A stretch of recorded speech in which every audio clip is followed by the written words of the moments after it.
Yat e shik e do shidin e she e Lyla June yinishe. Nanisht e je trachi ni ishlin.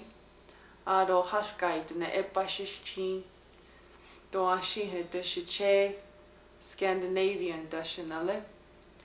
Taos New Mexico de nashan. Akut ego denest unishli. Hello my relatives and my people. I was just introducing myself in my mother's language, and I was saying that I am from the Black Charcoal Streak clan, and also that I am Cheyenne on my father's mother's side, and I am Salt Clan on my mother's father's side, and I'm Scandinavian on my father's side. And so those are important for me to name so that I can honor every strand of my being. And that's the traditional way that the Dene or Navajo people introduce themselves. So I just want to honor my ancestors that way before I start. I was asked to speak about nonviolence, which is one of my favorite topics. So I'm really glad that I was asked to talk about this and peace, and what it means to live for peace, and what it means to generate peace through whatever occupation you have. My main occupation is a poet, and so I have a lot of fun generating peace through my words to the best of my ability. I guess my journey with nonviolence really starts in being an Indigenous woman, because as you know, the native people of Turtle Island, or some people call it America, they underwent a lot of really intense violence. They estimate that about 98% of the population was decimated within the first century of contact with European explorers. And so, you know, we really experienced a lot of violence, and also concentration camps, massacres, systematic rape of women, and you know the whole sad story. And so essentially, a lot of Indigenous peoples are faced with a question. Are you going to take the path of peace, or are you going to take the path of war? And in response to this violence. As you know, a lot of people talk about the war path. She's going on the war path, or he's going on the war path. And that was a real path that people chose to take in response to the brutality that we faced. I know that the Cheyenne people, they were people of peace originally, and when Sand Creek Massacre was about to happen, you know, the leaders of the Cheyenne, they refused to fight back. They refused to engage in the very thing that was happening to them and that they wanted to stop. And a lot of people say that once people are hitting you and hurting you and shooting you, then you want to hit them and hurt them and shoot them back. However, these ancestors actually decided to remain peaceful. This is very hard to do. Very hard. Especially when there's a lot of pressure on the men to protect the women. And if you don't fight back, you're seen as less of a man. And so our elders and our ancestors of the Cheyenne people, they really fought through a lot of inner voices that told them to fight back, and they refused. They decided in the end to remain people of peace. And so that's why it's known today as a massacre and not a battle. What less people understand is that the way that these elders and the way that these ancestors chose to respond to the violence that was inflicted upon them actually changed the course of American policy towards Indigenous peoples forever. Before Sand Creek Massacre, it was completely acceptable to wage war on Native peoples and to commit genocide. So it was a policy of termination. After Sand Creek Massacre, this was no longer acceptable. The horror that was Sand Creek Massacre was felt around the globe, and it was felt more consciously here in Turtle Island. And even Washington had to revise who and what they were and what they were going to do to Indigenous peoples. So the United States switched from a policy of termination to the next best thing in their eyes, which was assimilation, which was not good either, obviously. We went to boarding schools. We were prohibited from speaking our language. We were prohibited from praying in our traditional manner. They took the children out of the families, abducted them many times, and cut off their hair and dressed them in a certain way. And so, essentially, assimilation wasn't good either. However, at least we weren't getting milled down with Gatling guns. And so, this is a very important thing to recognize, that even though the Cheyenne people fell that day in death, without their decision to choose the path of nonviolence that day, there would not be a single drop of Cheyenne blood left on the earth today. And this is because their refusal to engage in the darkness and to become the very darkness that they were resisting changed the course of history and American policy. And I know this is hard to do, very hard to remain in a state of compassion in the face of the gun barrel. But this is what our spirit is calling us to do. And so, essentially, I also wanted to talk about this feather that is in my hair. You know, the only reason that I wear this feather is because I'm a veteran, and they usually do not wear a feather unless they have somehow earned it. And I know that probably sounds kind of arrogant, like that I earned this feather, but I am a veteran of warfare. However, this is not the warfare that we are most used to. This is the war against women that I survived. And this relates to nonviolence because of the way that I was helped to respond to what happened to me. And the story is as follows.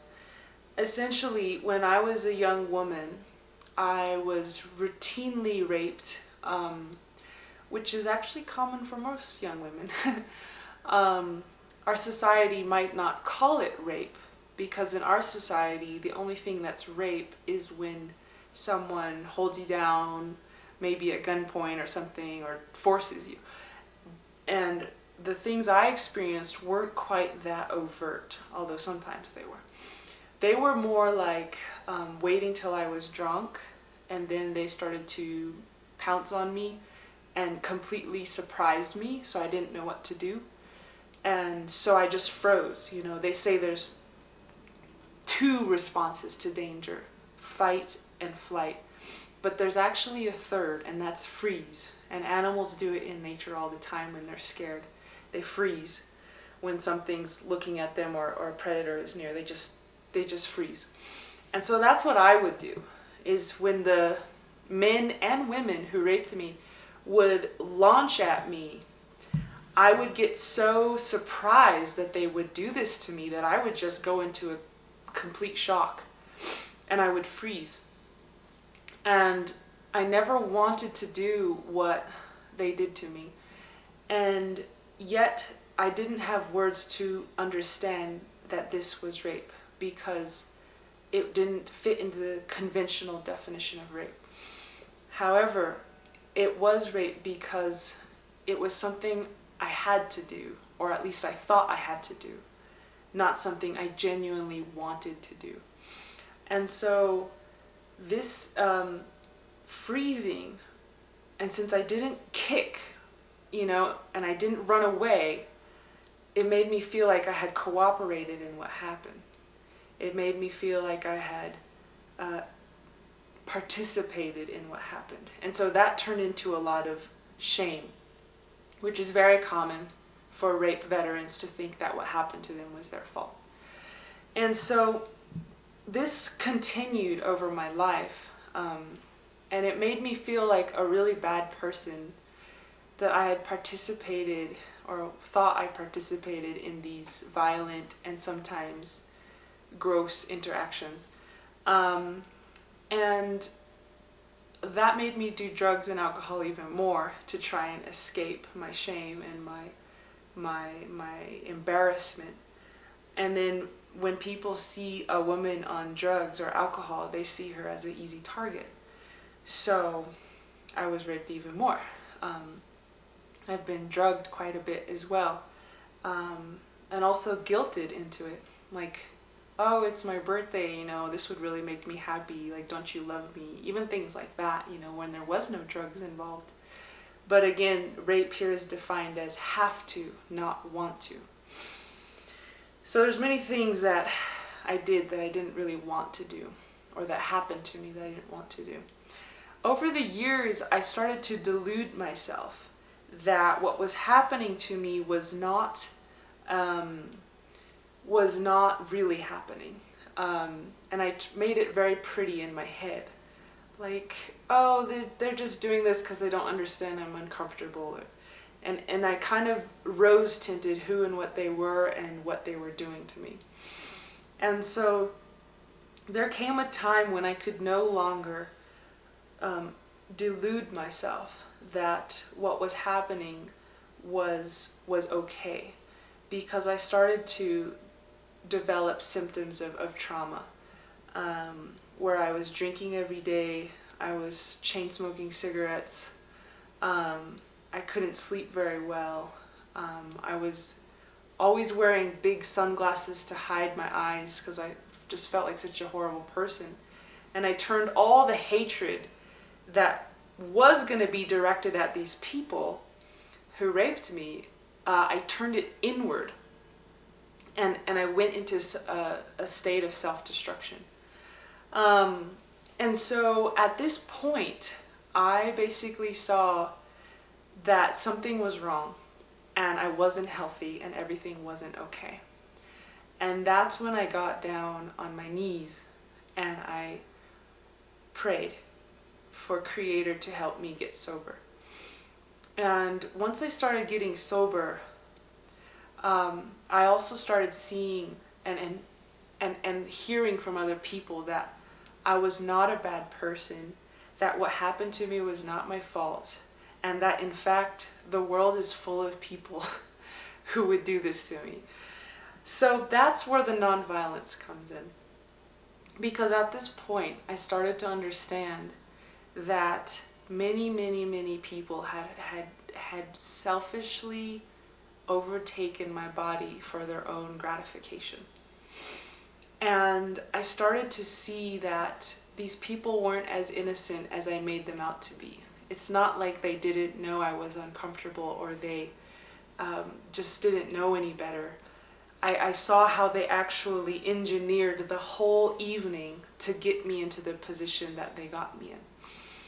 And so once it dawns on you that there are people who will do this to you, you are faced again with a decision.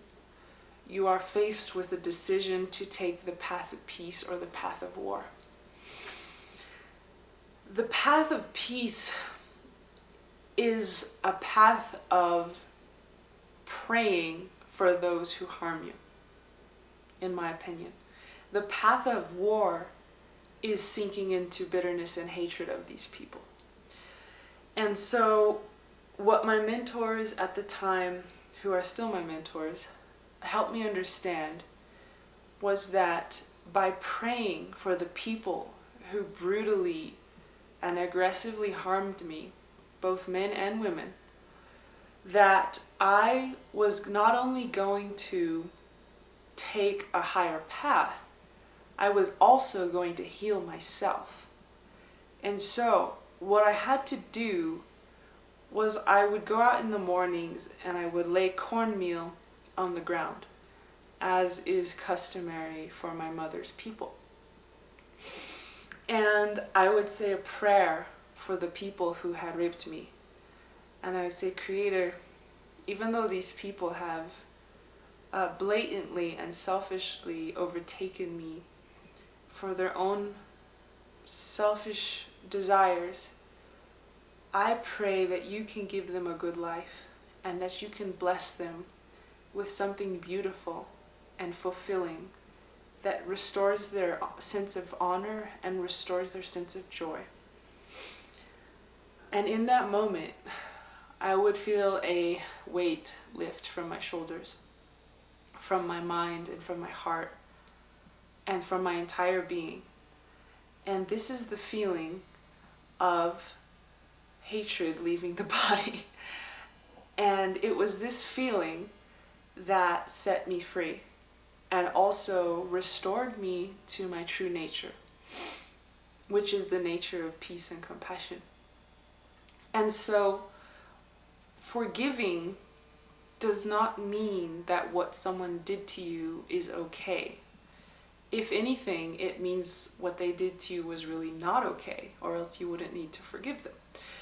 What you're saying is, even though you wish the worst for me, I wish the best for you. And they say that this is some of the most powerful medicine on the planet, in the universe. That if we can hand the flower of love to those who handed to us the thorns of hatred, that we are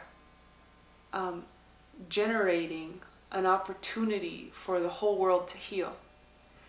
And it's essentially a manifestation of the truth that just because someone hurts you doesn't mean they deserve to be hurt in return.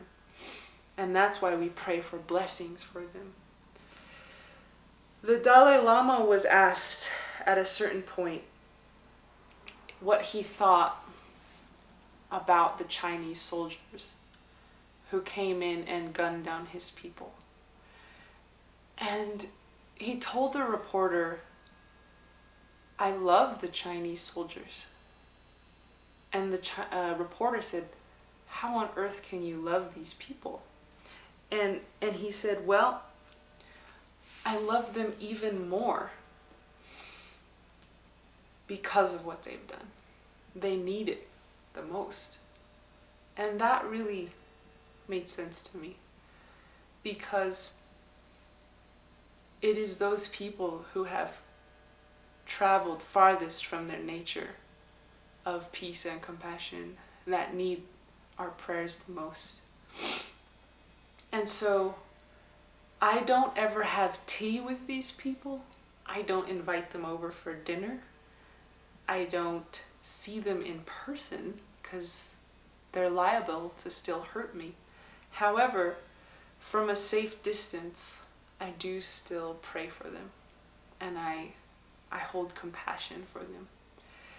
And so that's why I say I'm a veteran, because, not because I was raped, but because I was guided with a lot of help and a lot of spiritual support to respond to the rape with love. That, I believe, is what makes me a veteran. That, I believe, is what helped me to cross over the other side and get to the other side, which is healing and which is truth. And so, to me, nonviolence is truly a precious thing, because this is our chance to live a life that our descendants will be proud of. They say that if you do not forgive, you will become the oppressor yourself.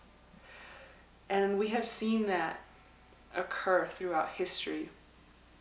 And if we think about the US soldiers and the US government, they were actually a product of violence themselves.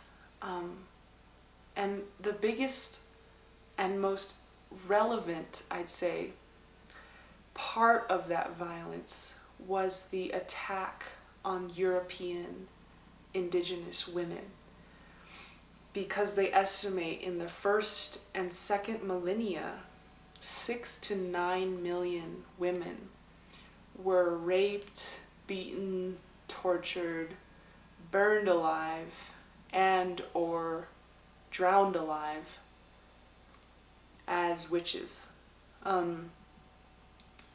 Witch actually means wise one. They were not evil women.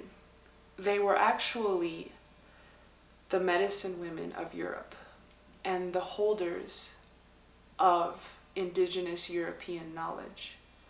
They were the caretakers and the stewards of the healing arts that developed over many, many tens of thousands of years in Europe. In the first and second millennia, we have women really being persecuted and harmed. And this not only hurt the women of Europe, it also was a spiritual attack on the men. Because one of the men's deepest desires is to protect the women. And if he feels as if he has failed at that, it can drive him mad. And it can generate a sense of self-loathing. Just as rape can generate a sense of self-loathing in women. That we have disgraced that which we came here to do, which is bear life and be ready when life comes. And so this whole period of profound violence against women in Europe hurt everyone and everything on that sacred land. And we have, the Spaniards who came to New Mexico as conquerors. They called themselves conquerors, conquistadores. And they did very, very aggressive and violent things to the indigenous peoples. But we have to understand that there were at least 16 periods of documented bloodshed in Spain before Juan de Oñate or Coronado or any of these aggressive peoples were even born.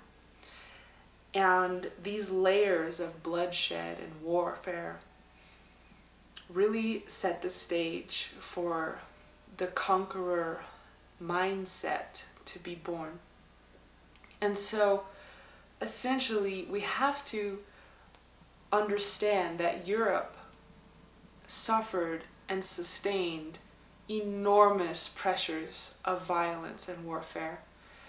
And again, if you do not forgive, you become the oppressor. And so, we can't really blame people for not forgiving. I mean, that's a very hard thing to forgive, especially if you don't know that forgiveness is a thing to do.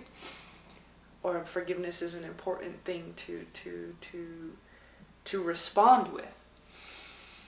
And so, if you're watching your mother be burned in front of your eyes as a little boy, you can't necessarily blame him for not forgiving. It's still something he should do, and it is the best path.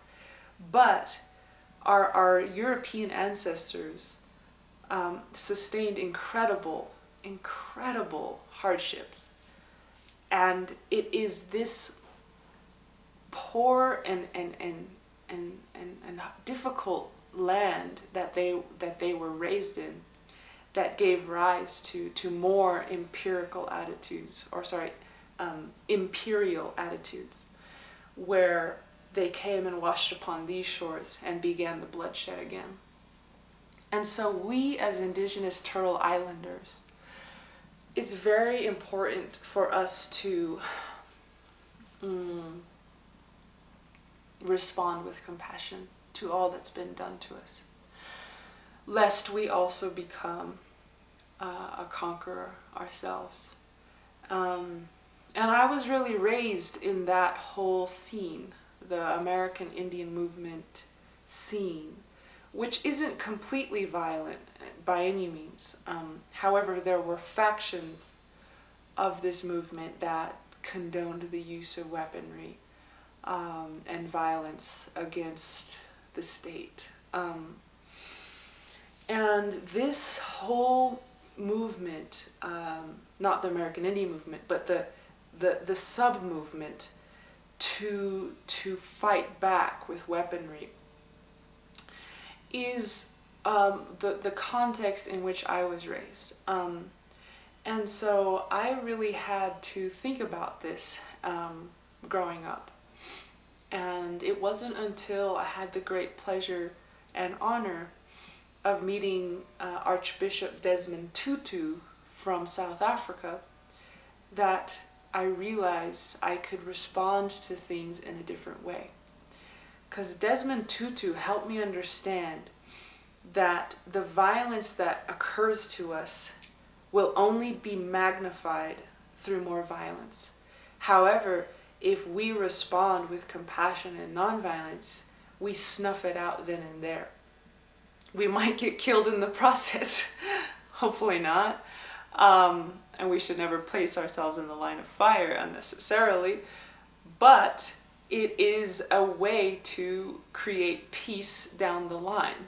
And this is one of the great sacrifices that I think some nonviolent movements have made. And luckily, we don't have to do that right now in our movement. We're not really fighting against violence in physical form. Right now on Turtle Island, we are more fighting against violence in conceptual form and sexual form. And so that's been my journey, is seeing the way that everyone around me was succumbing to that anger and hatred of the state. And saying, you know what, guys? I love you, I appreciate you, and I appreciate the love you have for your people. However, I'm going to take the path of peace. And I had to walk another way. And this way involves constant prayer for those who are harming others. The other day, I was laying cornmeal down for Donald Trump, just as an exercise. There's a lot of hate towards him right now. There's a lot of support, but there's probably more hate being thrown at him right now, which I can understand why people would be tempted to fall into that hatred of him. I can completely understand that. However, I wanted to, as a practice, pray for him, because again, if he's this lost, that the only joy he can find in this world is glorifying his own name, then this is a brother who needs a lot of prayers, who needs a lot of unconditional support and forgiveness. And so these are the things that I try to do on a daily basis, is again to respond to violence with nonviolence. And I also recently wrote a poem that I'd like to read, which I think encapsulates the spirit of my ancestors and of all of our ancestors. Because I believe that no matter who you are or where you come from, your ancestors were people of peace and honor. Your ancestors were people of kindness and unity and inclusion. This is the consecration of every race and nation. Consecration of every race and nation. Yo, I was born and raised in the indigenous vision, but I still see the beauty in other people's traditions. If you're African, speak Mandarin, you're Haitian or Croatian.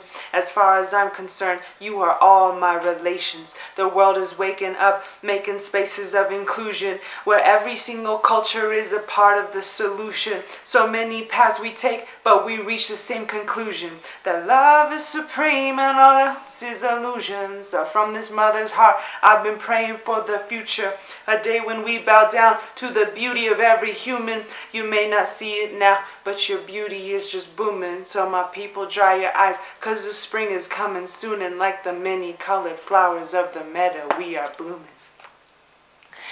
So that's just a short poem I wanted to share with all of you.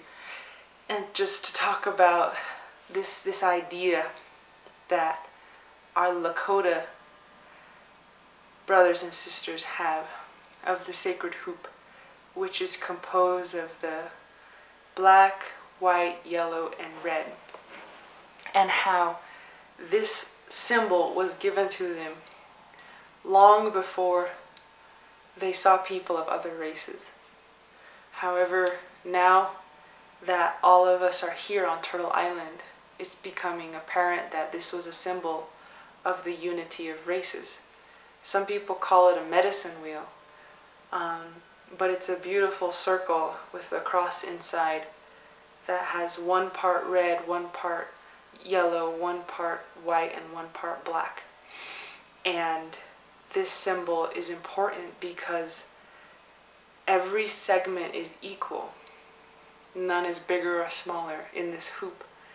And every segment is essential in order for the hoop to be complete. And so I think this symbol is a great symbol of nonviolence, because it kind of positions all of us as family and as beings that when we work together, we complete the hoop of life. And so that's the way I've been seeing it lately. Even though I'm very tempted and very pressured by my community, by some of my community, and by others to hate people of the white race, or to hate people of the yellow race, Asians or what have you. I can't do that, because everyone is a part of this sacred hoop. And there is simply no getting around that. We are all meant to be here, and we all belong on this earth. And so it is only through the honoring of every race and nation that we step into our true selves, our warrior selves, if you will. And so that's what I just like to end with, is that we are warriors, whether we know it or not. And we're warriors for what my people on my dad's side call creator, but other people call it Allah, other people call it the sacred force, they call it mana, they call it prana, they call it Reiki, they call it Chi. There's lots of words that we use to describe this essence, this force of benevolence and life-giving love and creation.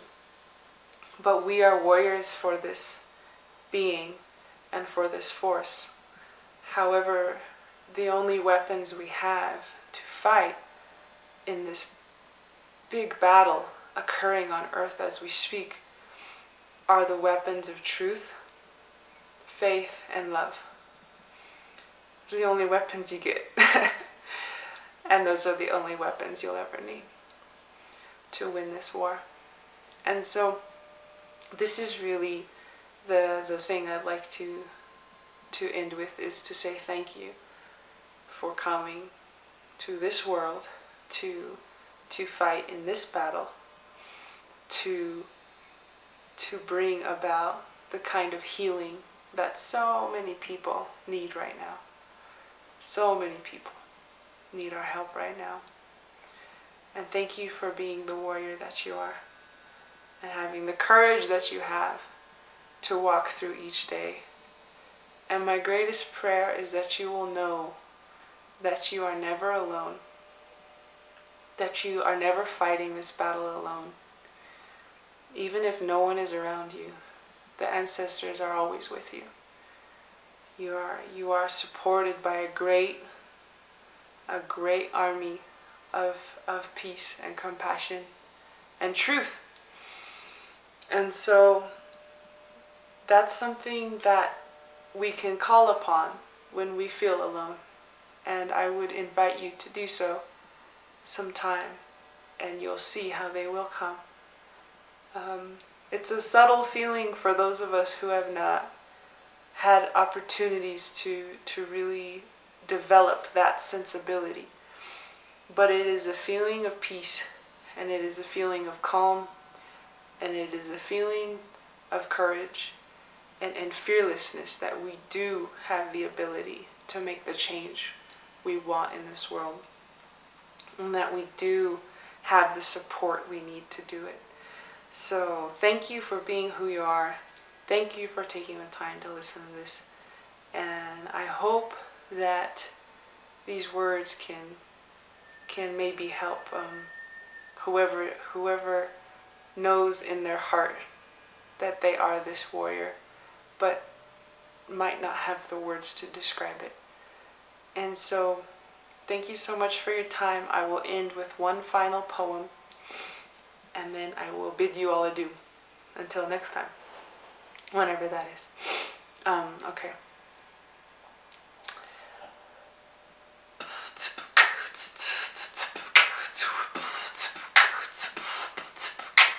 We were all given sacred duties to this land. Take care of Mother Earth and she will help you understand that everything we need is in the palm of her hand. No need to drill, mine, conquer, or extract. With faith in the Creator, we will blaze a brand new path. When we let go of fear, the greed turns into laughter. Unity of all people, that is what we're after. I'm cruising down the red road with sweetgrass on my dashboard. I used to drug and drink, but now I'm sober, now I'm faster. I'm sharp as a tack, it told me can't hold me back now.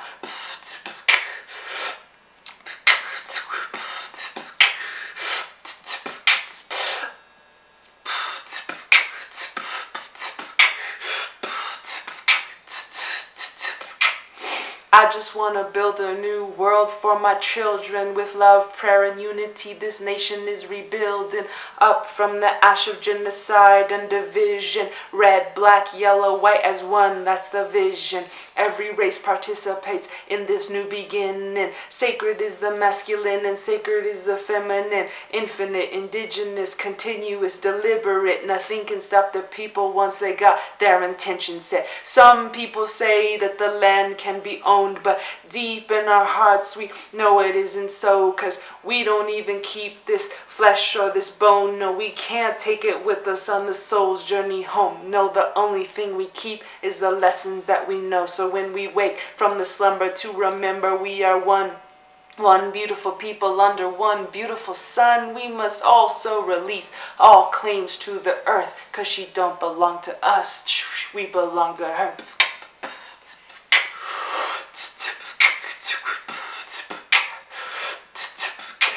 The earth was supposed to be a place where we could learn.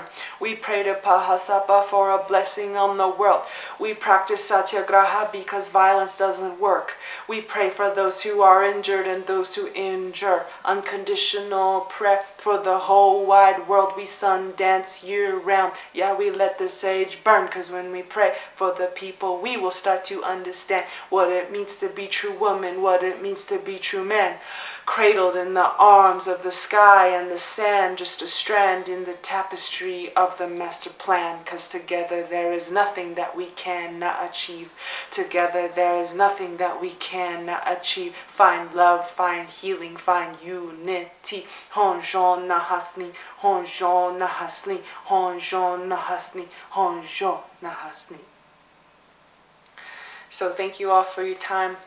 My prayers are with you, and have a beautiful day.